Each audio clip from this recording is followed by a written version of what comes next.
আমি ভগৱানৰ চৰণত পূজা অৰ্চনা কৰিবৰ বাবে প্ৰথমে এগছি বন্তি প্ৰজ্বলন কৰোঁ। কেতিয়াবা আমি জ্বলোৱা বন্তি গছ আধাতে নুমাই যায় আৰু কেতিয়াবা সম্পূৰ্ণকৈ জ্বলি উঠে। এই যে কেতিয়াবা বন্তি গছ আধাতে নুমাই যায় আৰু কেতিয়াবা সম্পূৰ্ণকৈ জ্বলি শেষ হৈ যায়, ই বাৰু আমাৰ জীৱনলৈ কি সংকেত প্ৰেৰণ কৰে আপুনি কেতিয়াবা ভাবি চাইছেনে?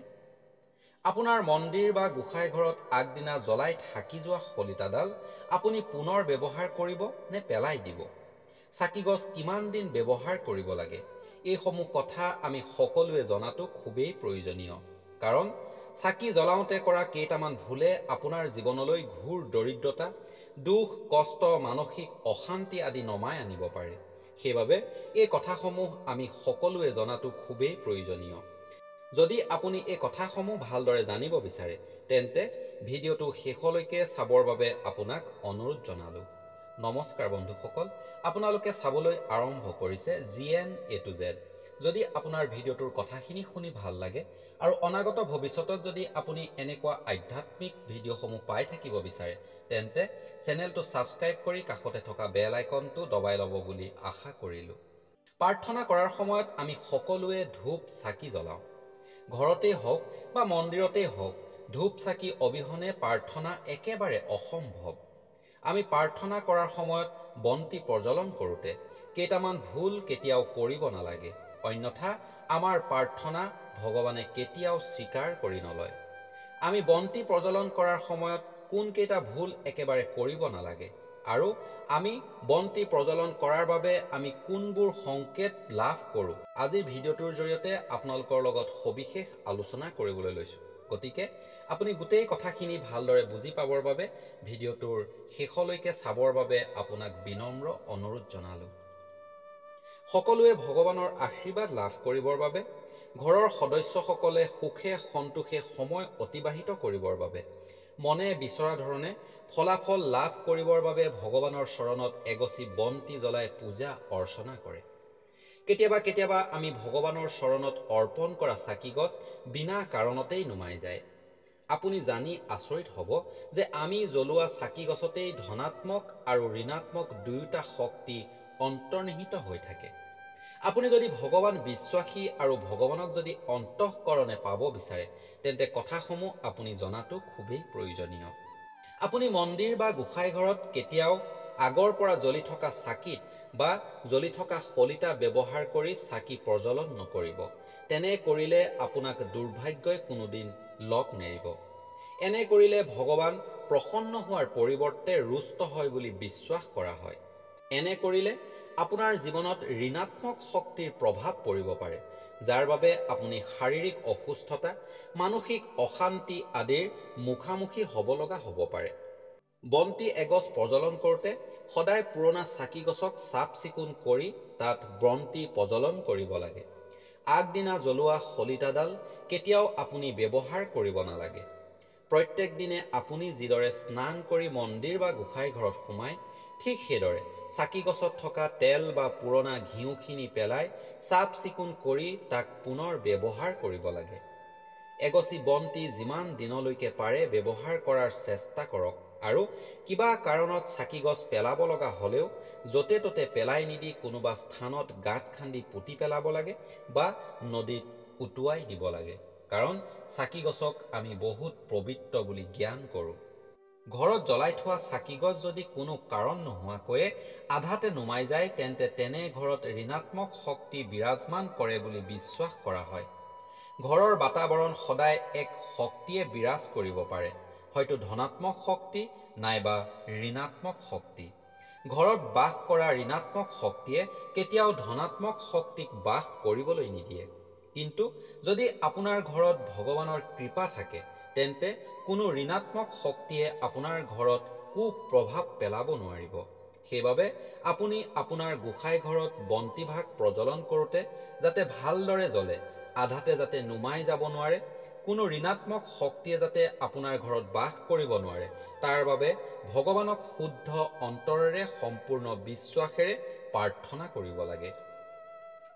ভগৱানৰ চৰণত বন্তিগছ জ্বলাই সদায় এটা প্ৰাৰ্থনা কৰিব, যাতে আপোনাৰ চাৰিওফালে থকা ঋণাত্মক শক্তিসমূহক ভগৱানে দূৰ কৰি দিয়ে। প্ৰাচীন কালৰ পৰা চাকি গছক লৈ বহুত লোকবিশ্বাস চলি আহিছে। আমাৰ ধৰ্মগ্ৰন্থ বা পুৰাণতো চাকি গছক লৈ বহুখিনি কথা কৈ থৈ গৈছে। এগছি চাকিৰ পৰা আমি বহু ধৰণৰ সংকেত লাভ কৰিব পাৰোঁ। আহক আলোচনা কৰোঁ এগছি চাকিৰ পৰা লাভ কৰা শুভ আৰু অশুভ সংকেতসমূহৰ বিষয়ে।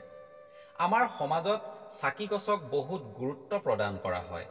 শাস্ত্ৰৰ মতে যিদৰে এগছি চাকিৰ পোহৰে আন্ধাৰ নাশ কৰে, ঠিক সেইদৰে আমাৰ জীৱনৰ পৰা আন্ধাৰৰূপী অপশক্তিসমূহো দূৰ কৰিবলৈ মনলৈ শান্তি প্ৰাপ্তিৰ ভাৱ এগছি চাকিয়ে কঢ়িয়াই আনে। দৰিদ্ৰতাক দূৰ কৰি ঘৰলৈ সুখ শান্তি কঢ়িয়াই আনে। আমি সদায় বিধি সন্মতভাৱে ঘৰত বা গোসাঁই ঘৰত চাকি জ্বলোৱাৰ চেষ্টা কৰিব লাগে। আমি মন্দিৰত বা ঘৰত জ্বলোৱা চাকি গছৰ বাবে আমাৰ জীৱনৰ পৰা সকলো ঋণাত্মক শক্তি দূৰ হৈ যায় আৰু পৰিয়ালৰ মাজত সুখ শান্তি অটুট থাকে। অৰ্থাৎ এগছি চাকিক শান্তিৰ প্ৰতীক বুলিও কোৱা হয়। বন্ধুসকল, এইখিনিতে আপোনালোকক এটি সৰু অনুৰোধ কৰিব বিচাৰোঁ। যদি আপোনালোকৰ ভিডিঅ'টোৰ কথাখিনি শুনি ভাল লাগে তেন্তে এটা লাইক কৰি আৰু এজনে শুনিব পৰাকৈ শ্বেয়াৰ কৰি দিব। আৰু অনাগত ভৱিষ্যতত এনেকুৱা ভিডিঅ'সমূহ পাই থাকিবৰ বাবে আপুনি চেনেলটো ছাবস্ক্ৰাইব কৰি ল'ব বুলি আশা কৰিলোঁ। সদায় এটা কথা মনত ৰাখিব, যাতে আপুনি দিনটোত এবাৰলৈ হ'লেও ঘৰত এগছি বন্তি প্ৰজ্বলন কৰাৰ চেষ্টা কৰে আৰু ভগৱানক প্ৰাৰ্থনা কৰে। সন্ধ্যা সময়ত বন্তি প্ৰজ্বলন কৰিলে ঘৰৰ পৰা দুখ দৰিদ্ৰতা দূৰ হয় বুলি আমাৰ শাস্ত্ৰত উল্লেখ কৰি থৈ গৈছে। ৰাতিপুৱাৰ প্ৰাৰ্থনা সমানে সমানে আমি সন্ধ্যাৰ সময়তো একান্ত শুদ্ধ অন্তৰেৰে ভগৱানৰ চৰণত চাকি ধূপ জ্বলাই প্ৰাৰ্থনা কৰিব লাগে। সন্ধ্যা ঘৰত চাকি জ্বলোৱাৰ বাবে ঋণাত্মক শক্তিসমূহ নাশ হয় আৰু কোনো অপশক্তিয়ে ঘৰত প্ৰৱেশ কৰিব নোৱাৰে। এগছি বন্তিয়ে ঘৰৰ অন্ধকাৰ দূৰ কৰাৰ সমানে সমানে মনৰ অন্ধকাৰো দূৰ কৰিবলৈ সক্ষম হয়। আমি যদি ঘৰত বা মন্দিৰত ঘিউৰ চাকি জ্বলাওঁ তেন্তে আমাৰ চাৰিওফালৰ বাতাবৰণ শুদ্ধ হয়। ভগৱানৰ সন্মুখত জ্বলোৱা চাকিৰ পোহৰ ভগৱানৰ মূৰ্তি স্পৰ্শ হৈ ঘৰৰ চাৰিওফালে বিয়পি পৰে আৰু সেই পোহৰ যেতিয়া আমাৰ গাত পৰে তেতিয়া তাৰ পৰা বিভিন্ন ধৰণৰ লাভ আমি দেখিবলৈ পাওঁ। যদি আপোনাৰ মনলৈ বেয়া চিন্তা আহে তেতিয়া আপুনি ঘৰৰ মন্দিৰ বা গোসাঁই ঘৰত চাকি জ্বলাই ভগৱানক প্ৰাৰ্থনা কৰিব লাগে। চাকি জ্বলোৱাৰ সৰ্বোত্তম সময় হ'ল পুৱা 5 বজাৰ পৰা 10 বজাৰ ভিতৰত আৰু সন্ধ্যাৰ 5 বজাৰ পৰা 7 বজাৰ ভিতৰত। আমি সদায় সন্ধ্যা তুলসী গছৰ তলতো এগছি চাকি জ্বলাব পাৰিলে শুভ ফল লাভ কৰিব পৰা যায় বুলি বিশ্বাস কৰা হয়। তুলসী গছৰ উপৰিও আমি প্ৰত্যেক দিনে ঘৰৰ মূল দুৱাৰমুখতো এগছি বন্তি প্ৰজ্বলন কৰাৰ চেষ্টা কৰিব লাগে আৰু তেনে কৰিলে সেইখন ঘৰৰ প্ৰতি মা লক্ষ্মীৰ কৃপা দৃষ্টি সদায় বিৰাজমান হয় বুলি বিশ্বাস কৰা হয়। আমি বন্তি প্ৰজ্বলন কৰোঁতে সদায় বিশুদ্ধ গৰুৰ ঘিউ দি বন্তি প্ৰজ্বলন কৰিব লাগে। এনে বন্তিক শ্ৰেষ্ঠ বন্তি বুলি কৈ থৈ গৈছে। বন্তি গছ জ্বলাওঁতে এটা কথা সদায় লক্ষ্য কৰিব, যাতে চাকি গছ কোনো কাৰণত ভগা বা ফুটা নহয়। লগতে চাকি গছ জ্বলাওঁতে এটা কথা মনত ৰাখিব, যাতে প্ৰাৰ্থনা কৰি থাকোঁতে মাজতে চাকি গছ নুমাই নাযায়। যদি প্ৰাৰ্থনা কৰি থকাৰ সময়ত আপোনাৰ আধাতেই চাকি গছ নুমাই যায় তেন্তে তাৰ পৰা আপুনি শুভ ফল লাভ কৰিবলৈ সক্ষম নহ'ব।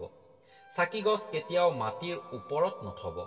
চাকি গছৰ তলত কেইটামান চাউল বা এখিলা কলপাত দি তাৰ ওপৰতহে চাকি গছ থোৱাৰ চেষ্টা কৰিব। জ্বলি থকা চাকি গছৰ পৰা অন্য এগছ চাকি কেতিয়াও জ্বলাব নালাগে। চাকি সদায় পৃথক পৃথককৈ জ্বলাব লাগে। আপুনি যদি শাস্ত্ৰৰ নিয়ম পালন কৰি এগছি বন্তি প্ৰজ্বলন কৰে তেন্তে আপোনাৰ মনোকামনা নিশ্চয় পূৰণ হ'ব। বন্ধুসকল, আজিলৈ ভিডিঅ'টোৰ কথাখিনি ইমানতেই সামৰিছোঁ। যদি আপোনাৰ কথাখিনি শুনি ভাল লাগে তেন্তে এটা লাইক, এটা শ্বেয়াৰ আৰু এনেকুৱা ভিডিঅ' অনাগত ভৱিষ্যতত পাই থাকিবৰ বাবে চেনেলটো ছাবস্ক্ৰাইব কৰি ল'ব বুলি আশা কৰিলোঁ। অনাগত ভৱিষ্যতত আপোনালোকক নতুন এটা ভিডিঅ'ৰ সৈতে লগ পোৱাৰ আশাৰে আপোনালোক সকলোকে ভগৱানে ভাল কাম কৰাৰ সুমতি প্ৰদান কৰাৰ প্ৰাৰ্থনা জনাই আজিলৈ ভিডিঅ'টো ইমানতেই সামৰিছোঁ। জয় শ্ৰীকৃষ্ণ।